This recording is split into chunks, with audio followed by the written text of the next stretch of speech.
أعوذ بالله من الشيطان الرجيم بسم الله الرحمن الرحيم الحمد لله رب العالمين وصلى الله على سيدنا محمد وأهل بيته الطيبين الطاهرين المعصومين.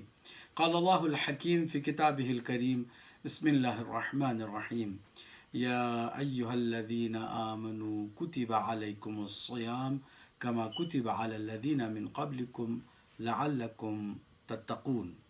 ناظرین محترم، السلام علیکم ورحمۃ اللہ وبرکاتہ۔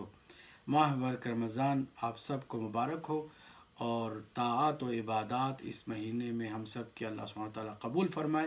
ہم اس مہینے میں کوشش کریں گے کہ چند لمحات آپ کی خدمت میں حاضر ہوتے رہیں اور ماہ مبارک رمضان کے فضائل اور اس کے فقہی احکام کو آپ کی خدمت میں پیش کرتے رہیں۔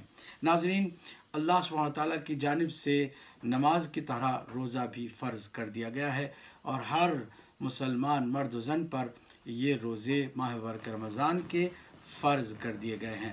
ذرا اس پر توجہ کیجیے گا کہ روزے کی کیا اہمیت ہے۔ اللہ سبحانہ وتعالیٰ نے تقوی کی بہترین سیڑھی کو روزہ قرار دیا ہے، یعنی اسی روزے کے ذریعے سے انسان متقی بن سکتا ہے اور صاحب تقوی ہو سکتا ہے، اور روزے سے اخلاص انسان کے اندر پیدا ہوتا ہے۔ چنانچہ حدیثوں میں آیا ہے کہ جن کے اخلاص میں کمی ہے وہ روزہ رکھے اور روزے کے ذریعے سے اپنے اندر اخلاص پیدا کرے، یعنی اپنے اعمال اور اپنی نیتوں کو خالص کرنے کا ایک اچھا طریقہ روزہ رکھنا ہے۔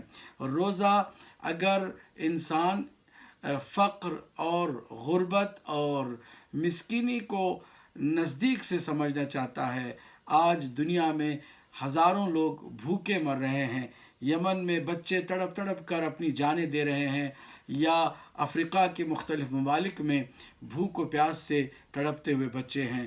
یہ روزے انسان چاہے کتنا ہی امیر ہو جائے، ان بھوکوں اور پیاسوں کے احساس کو اپنے اندر پیدا کرنے کا بہترین موقع فراہم کرتے ہیں۔ اس کے علاوہ آتش روز قیامت اور قیامت کی بھوک بھی اس روزے کے ذریعے سے انسان محسوس کر سکتا ہے۔ اس کے علاوہ صحت کا بھی اس کے ساتھ گہرا تعلق ہے۔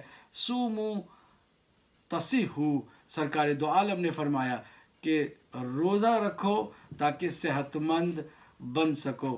انشاءاللہ ہماری گفتگو اسی طرح جاری و ساری رہے گی۔ ہم عنقریب ایک بار پھر آپ کی خدمت میں حاضر ہوا چاہتے ہیں، انشاءاللہ المستعان۔